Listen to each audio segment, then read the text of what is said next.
আউযুবিল্লাহি মিনাশ শাইতানির রাজিম। বিসমিল্লাহির রহমানির রহিম। প্রিয় সীতাকুণ্ডবাসী, আসসালামু আলাইকুম রাহমাতুল্লাহ। আমি মোহাম্মদ আনোয়ার সিদ্দিক চৌধুরী।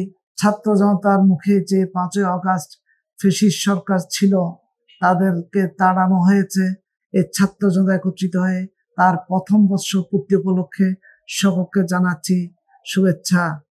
আমরা জানি বিগত প্রায় 16টি বছর বাংলাদেশের উপর সেই স্বৈরাচারী পতিত সরকার হাসিনার সরকার যেভাবে সারা দেশের মধ্যে বৈষম্য সৃষ্টি করেছে, অত্যাচার করেছে, সে আলেমদের উপর, শিক্ষিত অশিক্ষিত, যুবক নারী পুরুষ সকলের উপর যেভাবে স্টিমরোলার চালিয়েছে, আমরা এর প্রেক্ষিতে দেখতে পেয়েছিলাম ছাত্র জনতা একসাথে মিলে তাদের কাঁধে কাঁধ মিলিয়ে বাংলাদেশের মধ্যে একটি নতুনভাবে গণ অভ্যুত্থান হয়েছে।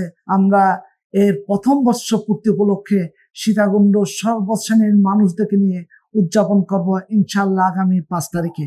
এই 5 তারিখের মধ্যে আমরা গণমিছিল করব সর্বসাধারণকে নিয়ে।